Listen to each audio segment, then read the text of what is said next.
A large number of you will have used chatbots, also known as chatterbots, in the past. I know I have, when I've had a few minutes to fill and fancied doing something frivolous, and they have, rightly or wrongly, earned a place in the annals of artificial intelligence, albeit accompanied by a general snort of derision. However, that's a view I don't share. In my humble opinion, those things have their uses and can still be developed into powerful tools if a few barriers are overcome. So far, so vague. I better start off by explaining exactly what a chatbot is. A chatbot is any computer program which attempts to have a conversation with a user. It takes input in the form of sentences typed into a computer and produces appropriate responses. They abound on the internet and can be easily found by typing online chatbots into a search engine. As I say, they are an amusing way to kill a bit of time, but soon become frustrating owing to the stupidity of some of their responses. The original inspiration for chatbots as a whole was the famous test proposed by Alan Turing in 1950 in his academic paper Computing Machinery and Intelligence, available as a PDF file, link in the description. The test is quite sophisticated, but is usually boiled down to the simple question, can a computer convince a human being that it is itself human by means of simple conversation through a keyboard and screen? Well, that's a challenge if ever I heard one, and in 1964 Joseph Weizenbaum rose to the challenge with Eliza, the very first chatbot. Eliza worked through pattern matching and substitution, working from a script of sentence patterns, each of which came with a standard answer or range of answers. These scripts could be varied so that Eliza would respond in different ways to different input sentences, thereby changing Eliza's personality, for want of a better word. In this way, Eliza was really a framework allowing the basic function of the program, with the scripts providing the real meat and potatoes of the system. The most famous version of Eliza was called Doctor, and it specialised in delivering Rogerian psychotherapy, named after the therapist Carl Rogers, who had a tendency to reflect back to his patients what they'd just said, reformed as a question, designed to elicit more information. The screen shows the start of a sample conversation with Doctor, and if you pause the video and read through it, you can see that more often than not, Doctor's replies are based heavily on what the user has just said, and all but one of Doctor's responses are questions to which the user can't simply answer yes or no. One approach that Eliza used was to search the sentence entered for keywords. Each was associated with a certain rule or set of rules, so that if a user entered a word like father or sister, it might well trigger a response of, tell me more about your family. Similar keywords might include emotive verbs such as fear, adore, or hate. Eliza also performed transformations on words, so if the user entered the phrase, I am feeling very unhappy, then Eliza might reflect this in the form of a question with the words I am changed to you are, producing you are feeling very unhappy. It also retained phrases and sentence fragments from the input to use in the response, so if the user entered you are very XXX, where XXX was part of a sentence, then this might be incorporated into the response as, what makes you think that I am very XXX? When the user entered a sentence that didn't contain any keywords or trigger any specific rule, Eliza had two strategies. It could either produce a non-committal reply such as I see or do go on, or it could reference an earlier part of the conversation in an attempt to get the user to expand on that. Eliza was equipped with a simple memory function that retained a phrase or word from an earlier sentence, transformed it as necessary, so my illness in the input became your illness in the response, and produced something like, tell me more about your illness. Eliza and the large number of chatbots that it has spawned suffer from several major drawbacks that mean that they are generally unable to convince people for long that they're conversing with a human being. The main one is that they simply don't understand the words they're processing. They have no idea what the meaning of the sentences entered are, or even if they're grammatically correct. They are simply reacting in a knee-jerk fashion to particular keywords or phrases, and once people realise this, the programmers are easy to fool.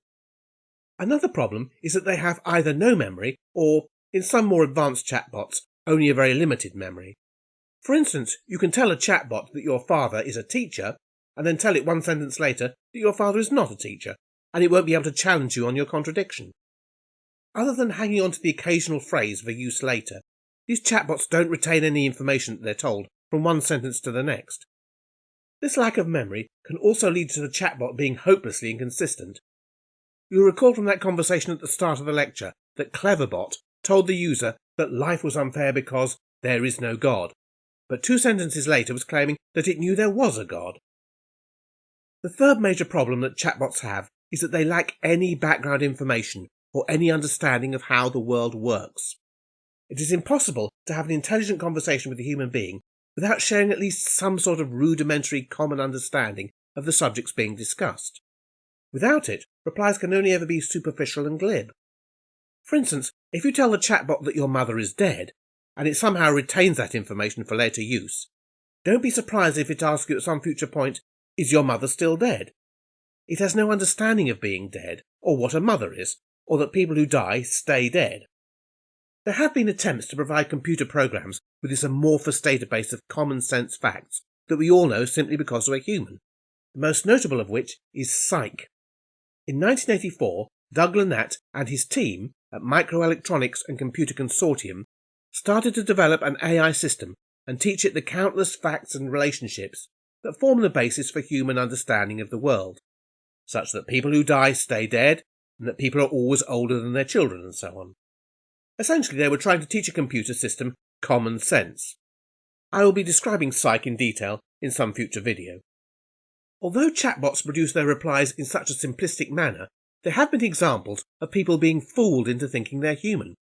Weizenbaum, in his book Computer Power and Human Reason, From Judgment to Calculation, recounted the case of a departmental secretary who used Eliza at one point. When she was told afterwards that she had been communicating with a computer, she was astonished. "Oh, but it must be human," she replied. "Only a human being could understand me so well." It appeared that people using Eliza were mistaking its pre-programmed questions for genuine interest. Cases like that caused Douglas Hofstadter to coin the term the Eliza effect in 1996, which describes people ascribing qualities to computer programs that really aren't justified, such as assuming that they were human or genuinely intelligent. Examples of this existing are scattered throughout the real world. For instance, in my local supermarket, there are automatic checkouts which utter the pre-programmed phrase, "Thank you for shopping at Tesco," at the end of the transaction. In spite of the fact that I know they are mere automata, I find myself turning to them and replying, "You're welcome," much to the amusement of people waiting in line. In 1990, the American inventor Hugh Lerner, in conjunction with various academic institutions on both sides of the Atlantic, launched the Lerner Prize, which is an offer of $100,000 and a solid gold medal for any programmer who can produce a computer program that can fool a human being into thinking that it's human. The competition is held annually, and various sums of money have indeed been awarded for computer programs that can pass a restricted version of the Turing Test. For instance, in the earlier years, topics of conversation were restricted to various fields, such as sport or science fiction, but the grand prize has never been awarded. Typically, 3 or 4 participating teams and their computer programs take part in the competition every year.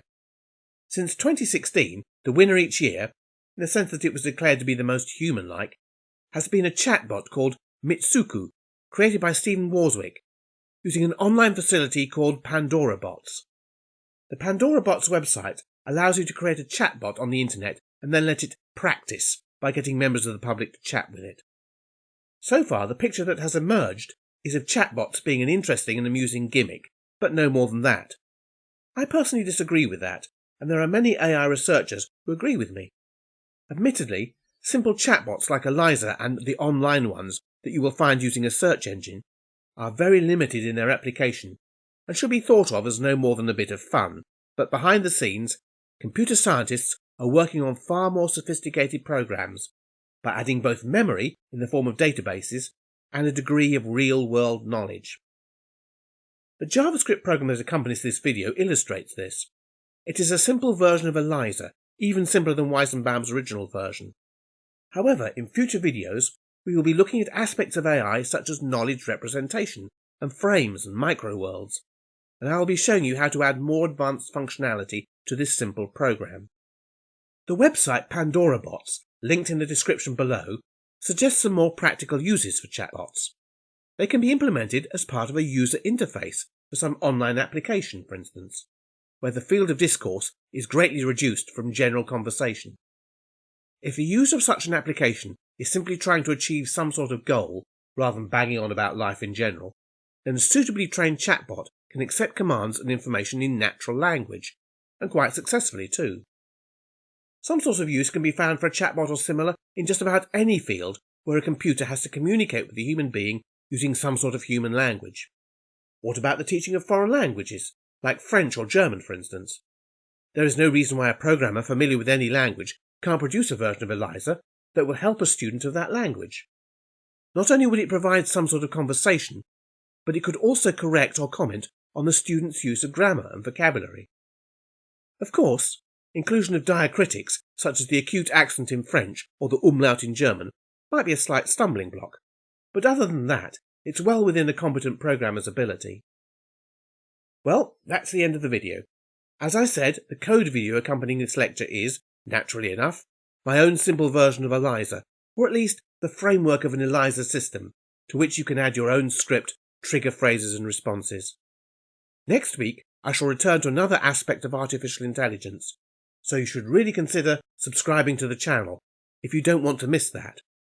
Also, please click on the like button below. It really helps promote this channel to YouTube's algorithm, and I would welcome it if you left a comment below.